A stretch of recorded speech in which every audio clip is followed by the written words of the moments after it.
मित्रों, आपने टाइटल देखा होगा, बाप के बेटा 4 बाप के हिस्सा 3 क्या है, ये हम आपको बताने जा रहे हैं। यह एक कथा, एक वसीयत पर आधारित कथा है। चलिए अब हम आपको बताते हैं। एक बहुत बड़ा राज्य था। उस राज्य में एक बूढ़ा मनुष्य रहता था। उसके 4 बेटे थे।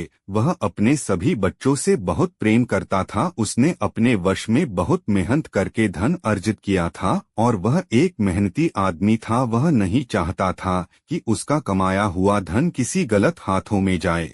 इसलिए उसने फैसला किया और अपनी सारी जायदाद की एक वसीयत बना दी, और वो वसीयत उसने अपने एक मित्र के पास रख दी और किसी को भी कुछ नहीं बताया। और सब ऐसे ही चलता रहा। पर वह बहुत बूढ़ा हो चुका था, तो एक दिन उसकी ज्यादा तबीयत खराब हो जाने के कारण उसकी मृत्यु हो जाती है। और फिर उसके बच्चे उसका अंतिम संस्कार कर देते हैं। और फिर बंटवारे के चलते बच्चों में आपस में मनमुटाव होने लगता है। सभी चाहते थे कि अब जायदाद का बंटवारा हो जाए और सभी को अपना अपना हिस्सा दे दिया जाए। वह चारों बेटे आपस में बंटवारे की बात कर ही रहे थे कि वह आदमी उनके घर आ जाता है जिसके पास उनके पिता ने वसीयत बनाकर रखी थी। वह चारों बेटे उस आदमी से कहते हैं, चाचा आप ही हमारा बंटवारा कर दो। तो वो आदमी कहने लगता है, हाँ मैं इसीलिए तुम्हारे घर आया हूँ क्योंकि तुम्हारे पिता ने एक वसीयत बनाई और वह मेरे पास रख दी थी और मुझसे कहा था कि अगर मुझे कुछ हो जाए तो यह वसीयत उनके बच्चों को पढ़कर सुना दे। अब सभी बेटे कहते हैं, हाँ क्यों नहीं चाचा, ये पिताजी ने अच्छा किया जो खुद वसीयत बनाकर गए। तो वह आदमी कहता है, हाँ यह तो ठीक है, पर एक दिक्कत है। इस वसीयत के अनुसार तुम चारों भाइयों में से एक भाई का हिस्सा इस जायदाद में नहीं है।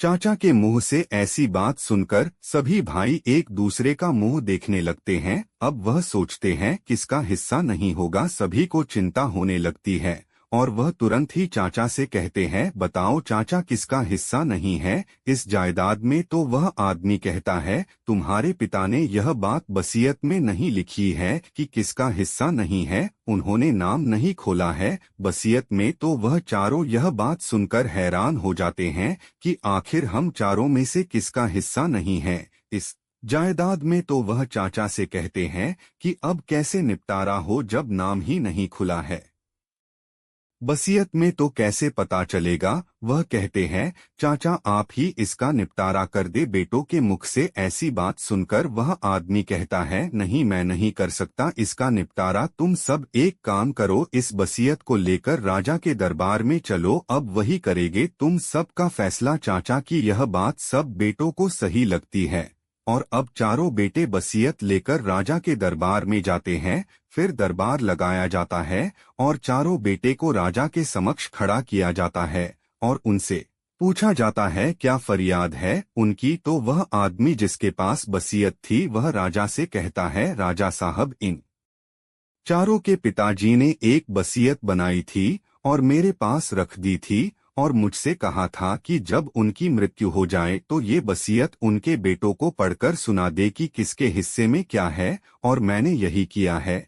पर इस वसीयत में सिर्फ एक ही बात लिखी है कि बाप के बेटा 4 और बाप के हिस्सा 3, और उस बेटे का नाम नहीं खोला है वसीयत में कि कौन से बेटे का हिस्सा नहीं है जायदाद में। इसलिए हम इन चारों बेटों को लेकर आपके पास आए हैं। अब आप ही बताएं कि किस बेटे को हिस्सा नहीं दिया जाए। राजा साहब भी उस आदमी की बात सुनकर सोच में पड़ जाते है कि आखिर किसको जायदाद से बाहर कर दे और किसको जायदाद में हिस्सा दे, और राजा के समझ में कुछ नहीं आता और वो दरबार स्थगित कर देते हैं। वह कहते हैं कि इसका फैसला हम कल करेंगे।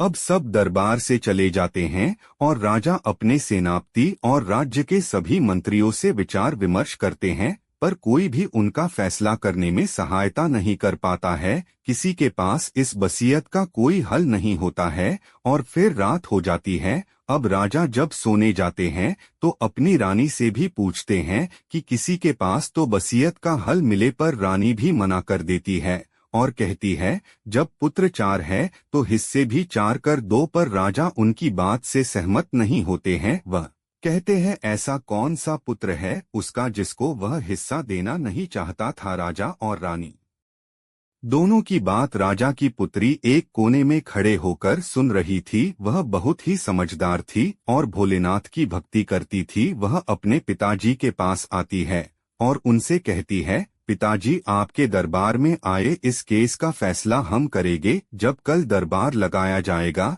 तो आप चारों बेटों को हमारे पास भेज देना। एक एक करके हम बता देंगे कि कौन से बेटे का हिस्सा जायदाद में नहीं है। राजकुमारी की बात सुनकर राजा कहते हैं, बेटी किसी को तो इस वसीयत का हल पता नहीं है, फिर तुम कैसे इसका निपटारा करोगी। राजकुमारी कहती है, पिताजी आप चिंता न करें, हम आपको निराश नहीं होने देंगे, और वहां से चली जाती है। अगली सुबह जब दरबार लगता है तो राजा साहब कह देते हैं कि आज इस वसीयत के केस का फैसला हमारी बेटी करेगी। और चारों बेटों से कह दिया जाता है, जब आप में से जिसको बुलाया जाए वही हमारी बेटी के पास जाएगा। और दूसरी तरफ बेटी अपने कक्ष में एक सुंदर सेज लगवाती है और 4 लगे हुए पान मंगाती है और खुद सेज पर दुल्हन की तरह तैयार होकर बैठ जाती है। फिर अपनी दासी से कहती है कि जाओ और सबसे बड़े बेटे को हमारे पास बुलाकर लाओ। दासी दरबार में जाती है और बड़े बेटे को बुलाकर लाती है। फिर राजकुमारी दासी से कहती, तुम कक्ष के बाहर जाओ और दरवाजा बंद कर दो। बड़े बेटे को कक्ष के अंदर करके दासी बाहर से दरवाजा बंद कर देती है। बड़ा बेटा राजकुमारी को देखकर खड़ा ही रहता है। राजकुमारी उससे कहती है, आओ हमारे पास बैठो और लो ये पान खाओ। तो बड़ा बेटा पान हाथ में ले लेता है पर बैठता नहीं है। राजकुमारी उससे दोबारा कहती है, पान खाओ और हमारे पास आकर बैठो। तो वह बड़ा बेटा कहता है कि हम कैसे आपके पास बैठ सकते हैं, आप हमारे लिए हमारी बेटी और बहन जैसी हो, आप हमारे राज्य की इज्जत हो, हम आपके बराबर से नहीं बैठ सकते हैं, कृपा करके मुझे क्षमा करे। राजकुमारी बड़े बेटे की ऐसी बात सुनकर राजकुमारी दासी को बुलाती है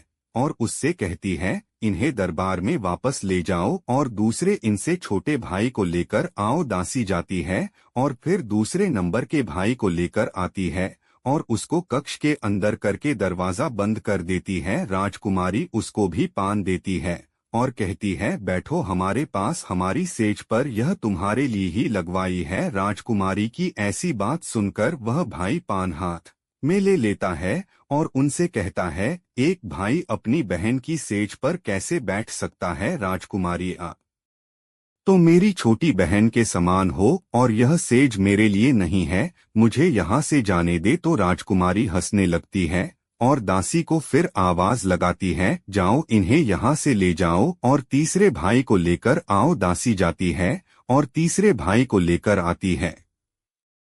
तीसरे भाई को कक्ष के अंदर करके दासी बाहर से दरवाजा फिर बंद कर देती है। राजकुमारी की सेज लगी देख तीसरा भाई तुरंत ही राजकुमारी के चरणों में गिरकर उनके पैर छू लेता है और कहता है, राजकुमारी आप क्या सोचती हैं, मुझे नहीं पता और आप मेरी छोटी बहन है, आप मुझसे कुछ कहे इससे अच्छा है मैं ही कह देता हूँ, मुझे कोई हिस्सा नहीं चाहिए, फैसला अपने आप हो जाएगा। तीसरे भाई की ऐसी बात सुनकर राजकुमारी कहती है, भाई आप थोड़ा इंतजार और करे, आप भी मेरे भाई के ही जैसे है, पर फैसला मुझे करना है और मैं किसी के साथ अन्याय नहीं होने दूंगी।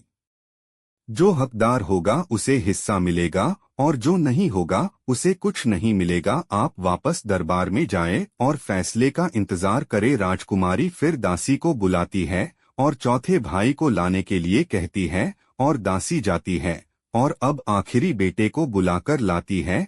यहाँ दरबार में सब सोचते हैं, आखिर राजकुमारी कर क्या रही है। चौथे नंबर का बेटा जैसे ही राजकुमारी के कक्ष में दाखिल होता है, वह तुरंत ही जल्दी से पान उठाकर खा लेता है और राजकुमारी के कुछ कहे बिना ही उनकी सेज पर जाकर बैठ जाता है और राजकुमारी से कहता है, आप तो बहुत सुंदर है, मैं आपके लिए ऐसी 1000 वसीयत छोड़ सकता हूँ। राजकुमारी उसकी ऐसी बात सुनकर तुरंत ही सिपाहियों को बुलाती है और उनसे कहती है, इस आदमी को गिरफ्तार कर लो, यही है वो जिसका हिस्सा वसीयत में नहीं है। उसकी हरकत ने बता दिया था कि वही एक ऐसा है जो चारों भाइयों में अलग है। बाकी के 3 भाइयों में मर्यादा थी जो राजकुमारी के कहने पर भी उनके समक्ष नहीं बैठे, क्योंकि वह जानते थे कि कायदा क्या होता है। पर ये चारों में से अलग है जो बिना कुछ कहे कि अपनी हरकतों के कारण पहचाना गया है। इसके पिता भी जानते थे, इसी कारण उन्होंने वसीयत में